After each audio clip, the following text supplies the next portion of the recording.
Dr. Randall, the Soul Doctor, author of Soul Doctoring, Heal Yourself, Heal the Planet, shares her 40 years of experience as a cross-cultural practitioner, medical futurist, and expert in 20 different modalities of healing, along with amazing interviews with some of the leading minds in medicine and big thinkers in all walks of life. The stories of our lives are the woven energies of our soul's paths. They feed and ignite the spiritual light that nourishes the universal soul, the one mind, the cosmic consciousness where we all come together. This podcast is going to be a deep dive into the personal stories of people who have made significant contributions to the planet. What formed them? What moved them to become these leaders and innovators that inspire us so? Hi, Jacqui. Hi, Dr. Randall. How are you this afternoon? Oh, I'm great. I'm so delighted to have Jacqui Hylton, who I've known for many years and have been watching from afar. She's a definite songbird. Actually, she's known as the Minstrel of Malibu for her voice and performances. She's a singer, songwriter, composer, and aspiring actress, and she continues to captivate her audiences with her amazing jazz singing and unique sound. She's performed at many reputable venues, too many almost to mention here, but the Catalinas, the Baked Potato, Beverly Hills Hotel, the Mint, Genghis Khan, Ford Amphitheater, to name a few. And her sound is truly unique. It's an acoustic blend of pop, jazz, and classical and blues. So how did you come up with that blend, Jacqui? Well, I thank you, Dr. Randall, for a wonderful introduction. I'm honored to be a part of your podcast. And, as a child, I used to listen to my dad's CD collection of jazz artists and would just spend a lot of time listening and emulating and studying Ella Fitzgerald and Billie Holiday, Rita Ray, Sarah Vaughan, Shirley Bassey, and I gained a love for that at a young age. Mm-hmm. Well, I love those singers too. I just love jazz, so I got to get out and listen to you here. Recently, Jacqui recorded one of her original songs called Beautiful, alongside Oscar-nominated composer and arranger David Campbell and his 22-piece orchestra ensemble. Oh my goodness, what was that like? It was an unexpected thrill. I had written the song and I was looking for a string arranger, and I went online not knowing who he was and just sent my demo over. And I was thinking about a 4-piece to go with the song, and received a call from his office assistant that he really liked the song and that every now and then he works with independent artists. And so from there, it was about a 6-month process of organizing the recording because as an independent artist, I was also working a day job. So it was a matter of, putting all of the pieces together, organizing all of the musicians, and we recorded at Capitol Studios. Wow. And it was just a real honor to work with someone like David Campbell, who has been around since, the 60s as an arranger. He did Marvin Gaye's first album, Michael Jackson's work, Adele's 21 album, arranged that along with Rick Rubin, and works with the very, very best in the industry. Mm-hmm. Well, that was exciting. Yeah. So very. Yeah. So she continues to lure audiences because of her style and her amazing songs that she writes and songs that the standards that she does. And she was classically trained on the piano from a young age through the Royal Conservatory of Music, which grew her love for jazz after being introduced to her father's jazz collection. So where was that training?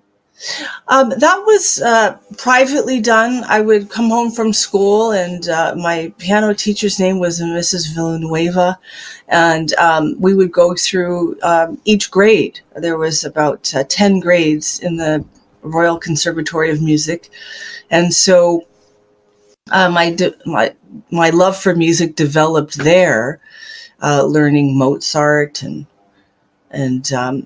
he's probably my most favorite composer.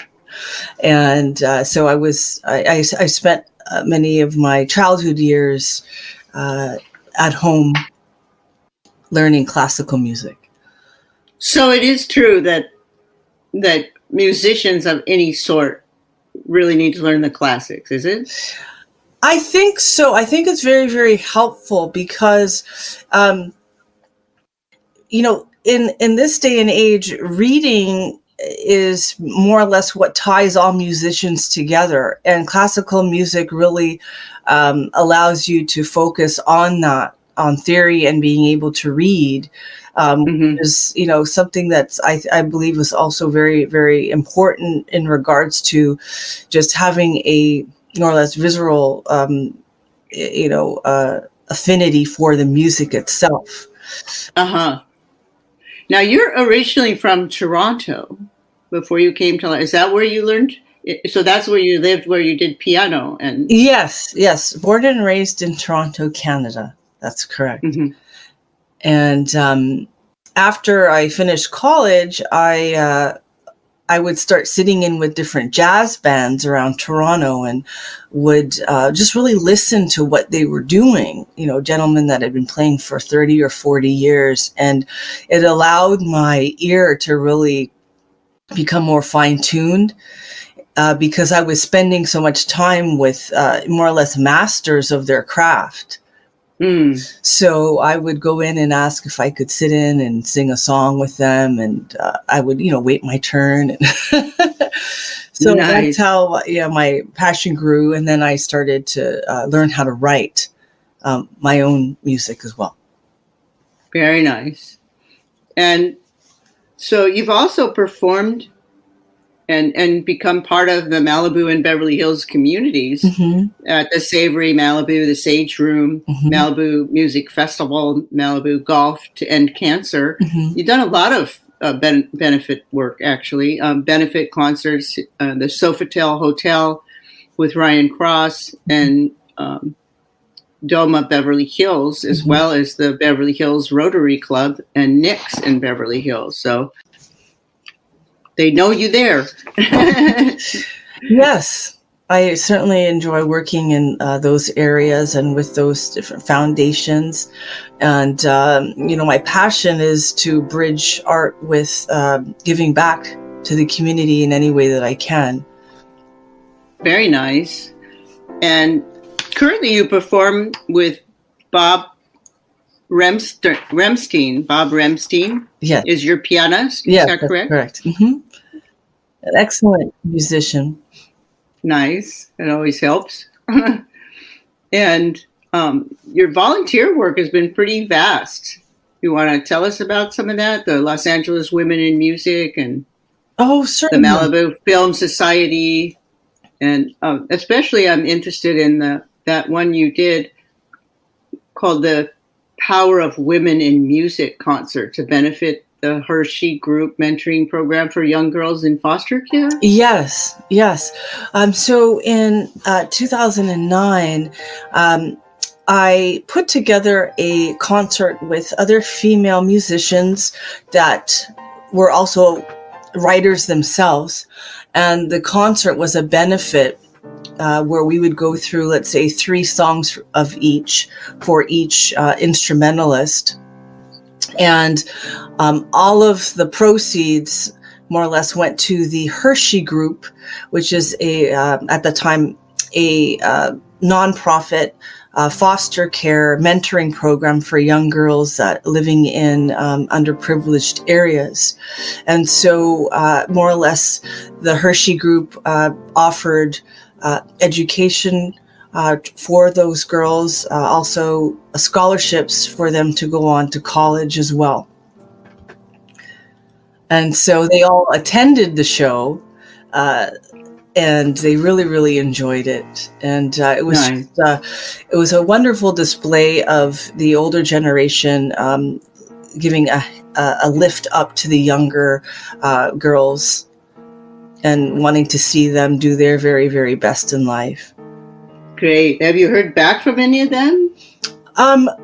Well, I have not, but the experience was, I suppose, everything that, in terms of, our purpose in life, I do believe, is to be of service to the very best that we can, given our gifts and talents. And for me, that was an opportunity that really enriched my life. And I hope that it also extended to those young girls up into today.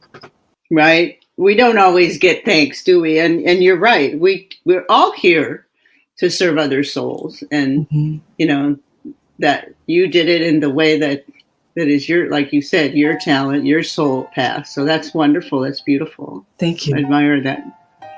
So also you did a performance, which was based on Billie Holiday. After you studied the life of Billie Holiday, you wrote a monologue combined with song entitled Lady Day, which illustrated the sequence of events of Billie Holiday's life, which is, as we know, quite eventful. A lot of us know that. And actually you got accolades from Lou Gossett Jr. for that. Yes, he was in the audience and complimented the performance. And he gave me a nickname, Slim. That's what I remember that night.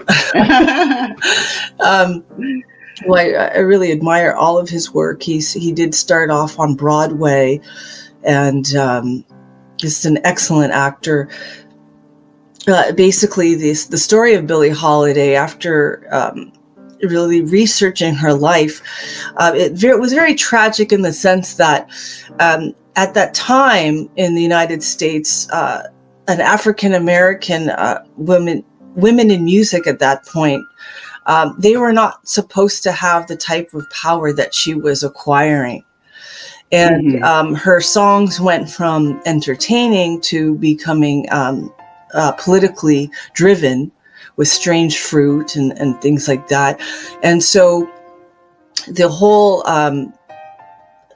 goal at the time politically was to squelch the power that she was gaining politically, for what that would mean for African Americans. And so she was framed for drug use when in fact she had just become sober, and her cabaret card was taken away from her so that she couldn't make a living in the big cities like New York.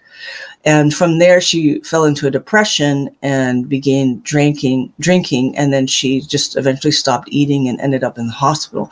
So I thought that was, it really captured my attention, because I see up until this day, someone like myself as an independent artist, I realized that I was the first woman of color to actually go into a studio and record a song with a 20-piece orchestra with a very notable composer without a record deal itself.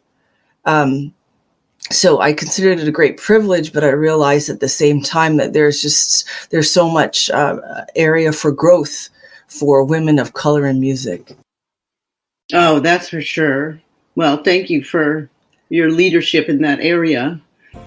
In 2012, Jacqui produced a tribute to Oscar-winning composer and National Endowment for the Arts jazz master Johnny Mandel for local residents of Malibu at Savory Restaurant, where she joined Sonny Paxton on the keys and Carol Chaikin on the woodwinds. The tribute was a success and landed press in the Malibu Times paper. That must have been fun.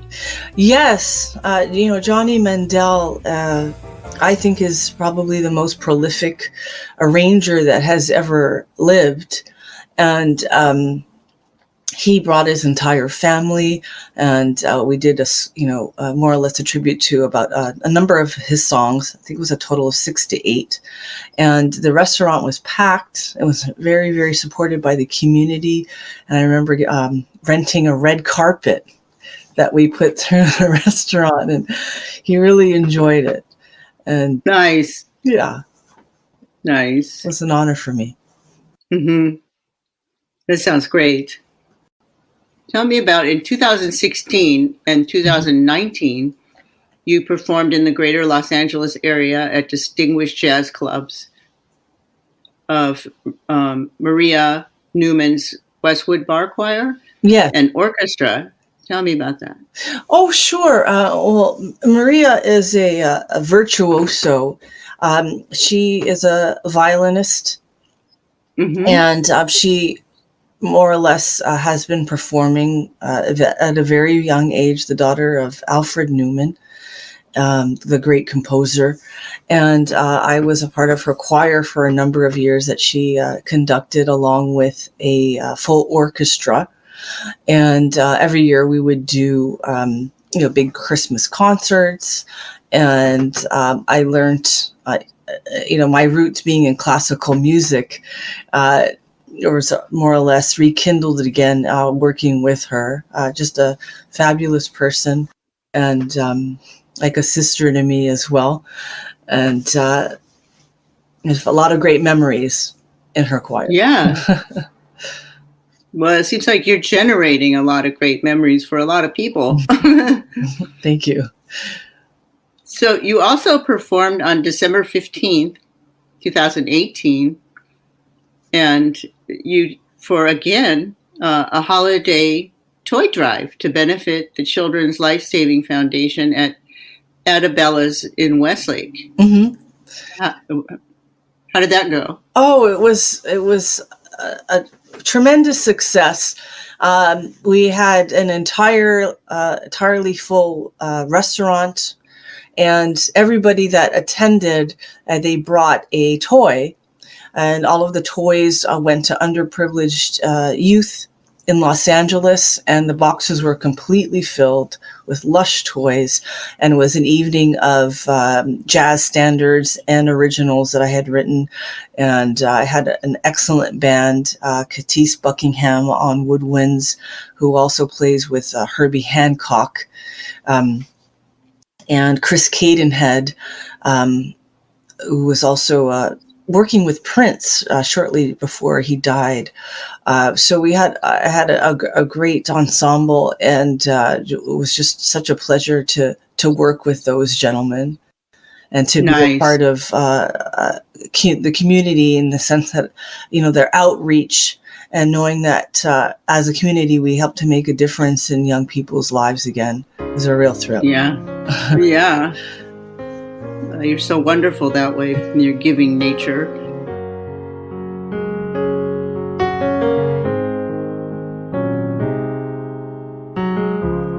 I must say this more, the truth be heard. People do come first. Nations rise and fall, and leaders reign, but often things remain the same when we need change. You're worthy, you're worthy, you're worthy more than you know. Born righteous and loved, for it is written so.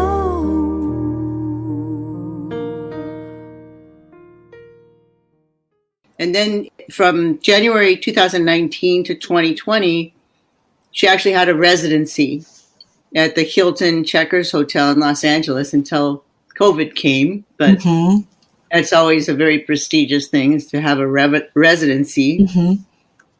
And I'll bet that was well attended.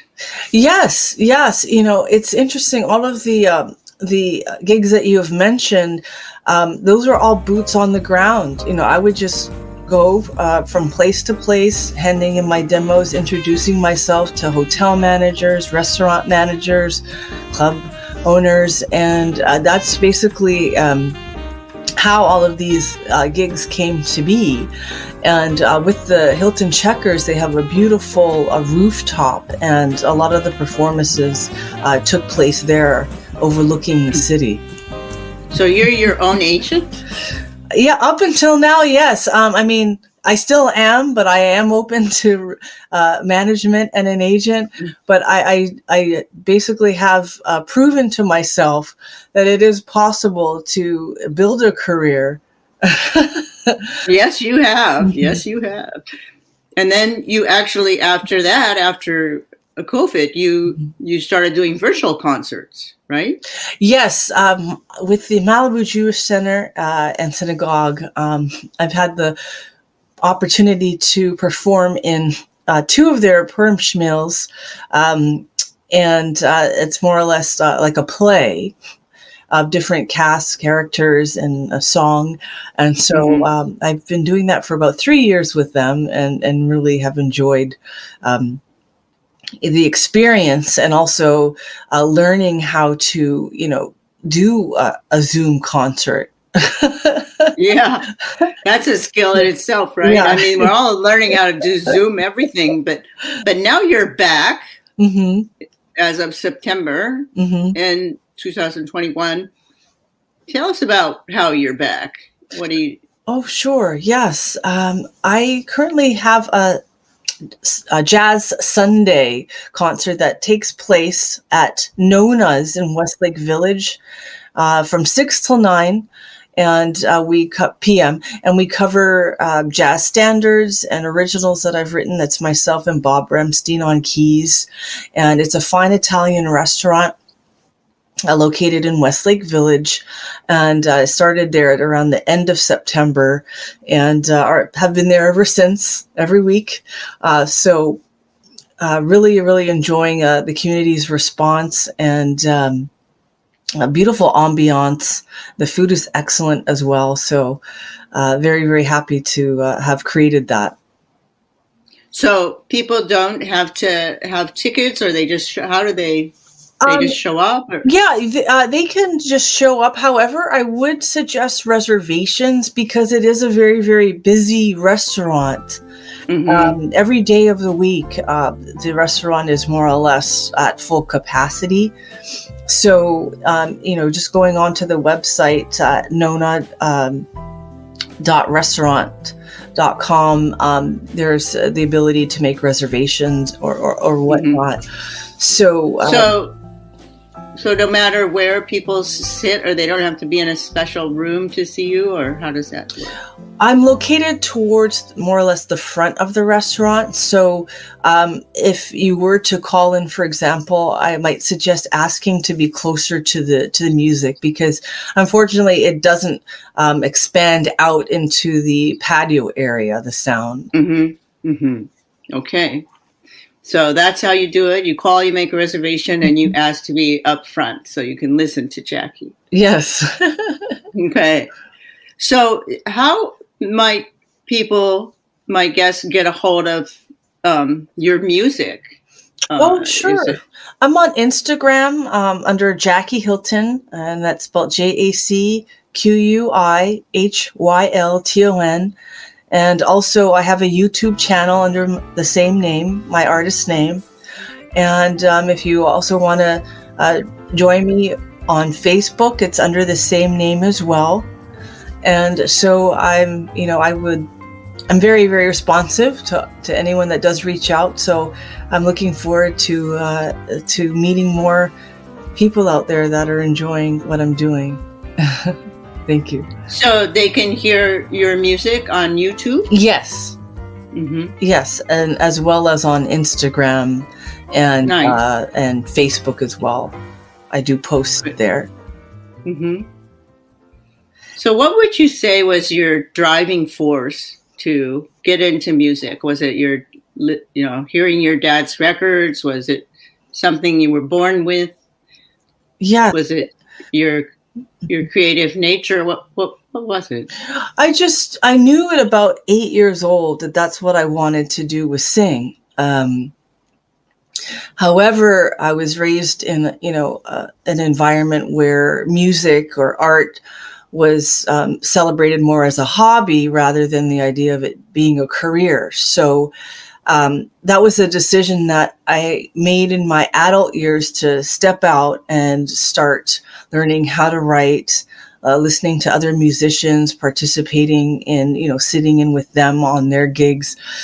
So it took time for me to make that move, because of the pressure that I had to more or less follow, societal constraints on what the definition of success really is supposed to look like. Right. Yeah, exactly. So, most people look at success as, how much is in your bank account, or like, where's the car, or stuff like that. Not, how beautiful is the song that you make, or how, the talent is, I believe, another way to assess success, of course. But yes. And, I always encourage anyone that I come into contact with that might be at that crossroads within themselves to really trust their intuition, because we know who we are when we arrive on the planet. And we are all creative beings in our own way.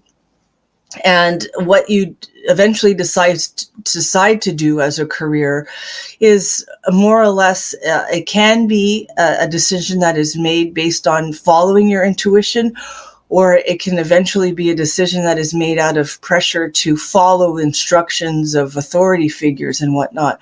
And so I always just encourage, especially young girls and women, to really trust that intuition, that inner voice that is always talking to you, that never goes away. Mm-hmm. Well, that's so very beautiful. Sounds like something I might tell one of my patients or something. So yeah, listen to your heart, listen to your intuition, because it's going to put you on your soul path. Exactly. It may not always be easy, right? But you'll know, because that's where you're happiest. Exactly. And that's what we came here for, is to be happy, and doing what we love, exercising the gifts and talents that we have. And I love the title of your program, Soul Stories, because for me, I can really identify that this is a soul journey for me. Mm-hmm. Well, that's very clear. So what do your parents think now? They're encouraging, of course, but I understand that, as when they were growing up, they were given a certain set of rules as to what success is supposed to look like.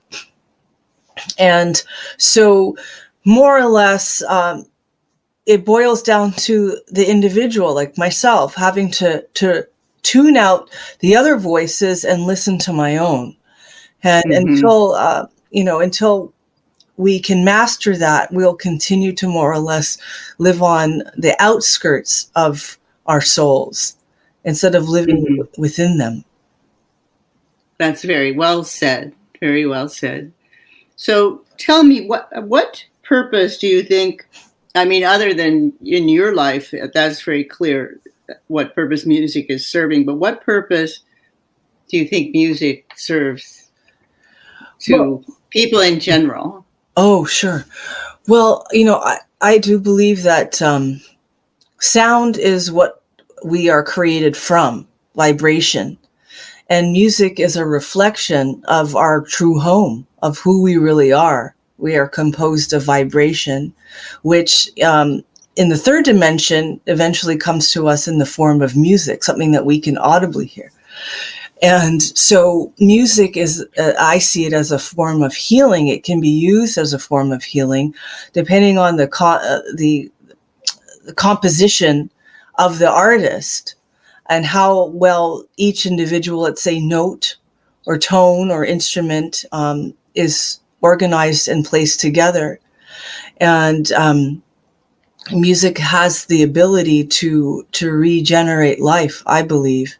And so it's a real privilege just to be able to be in an arena where I can do that and understand the role of music and how it can help people.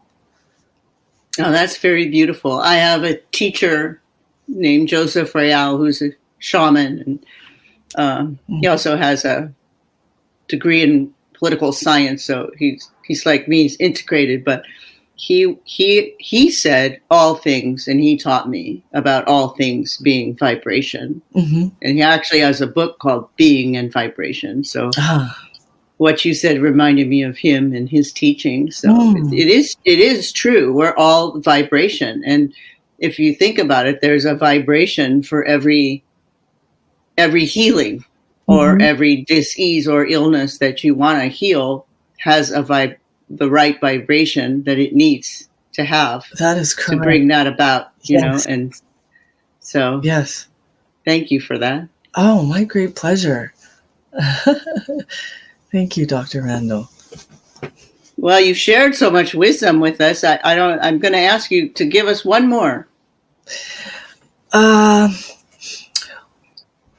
think in order to really access, your artistic self, for any other artists that are out there or anyone that's listening that has a passion for a particular field, I would suggest spending every waking moment in meditation for about 15 to 20 minutes before you start your day, before you check your phone or computer or even go outside to grab the mail, is just to really spend that time turning within so that you can start to hear the voice of clarity even louder in your life. And that will help to direct the path that you've already dreamed of.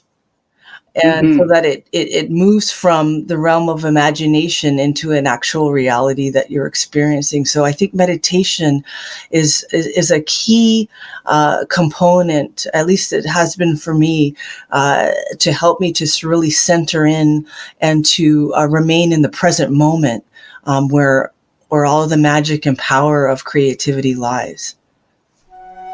Oh, thank you. Thank you for sharing that. I think so too. I always resist even looking at my phone in the morning. The first thing I do is drink a bunch of water, and then I go to my altar. I've always known deep in my soul that I am beautiful. I've always known deep in my soul, I just forgot that I knew. Somewhere along the way I was told much differently, but through the illusion now I finally see that I am beautiful.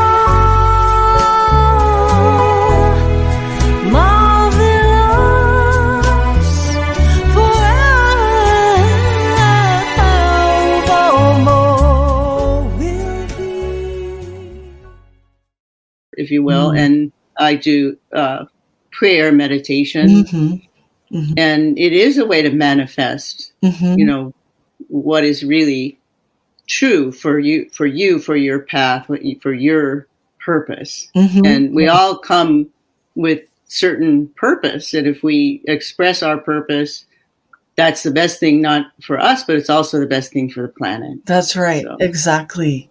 For all humanity. Yeah. So well said.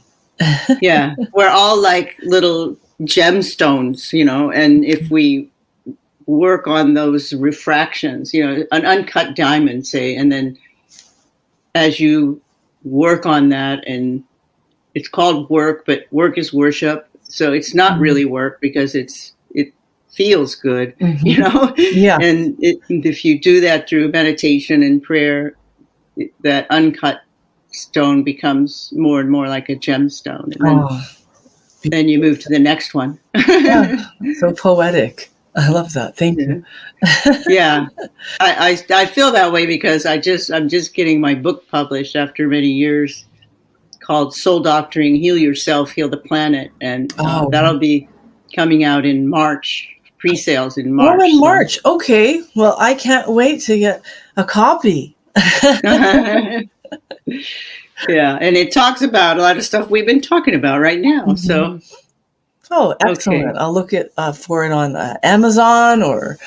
definitely Amazon. Get it on Amazon. Okay, sweetie. It's just been so good to reconnect with you, and I love all the things you're saying and are doing, and I can't wait to get some of your music out there. And thank you for what you do. Oh, thank you very much, Dr. Randall. What a great pleasure. All right. To be a part of your show today. Thank you very much. My pleasure, too. Okay. Love you. Love you, too. Take care. Have a great day. You too. I'm Dr. Gail Randall, creator and host of Soul Stories. I just want to thank you for listening to my podcast. I recently got a notification from the International Podcast People, and I was astounded that so many countries are listening to my podcast in the category of alternative health. So thank you, and please continue to listen. I especially want to thank Egypt, Croatia, Japan, and Switzerland, also France and Ireland, because my numbers were quite high there. So keep up the good work, and check out my Instagram at Dr. Gail Randall, and particularly check out my Instagram TV, where you can hear me talking about alternative medicine subjects and also see me. It's a very good show, and I think you'll like the subjects. It's on 6 p.m. Pacific Standard Time every Friday, but it's recorded there, so you can find it there anytime you look. Okay, thanks again. I love you guys. This is Dr. Gail Randall from Soul Stories, and author of Soul Doctoring, Heal Yourself, Heal the Planet. I want to thank Saltology, our sponsor, at bathsalt.com, which fits perfectly into my medicine bag as it, like me, calls upon the ancient wisdom and modern technology to heal, especially with the stresses and ills of our modern times.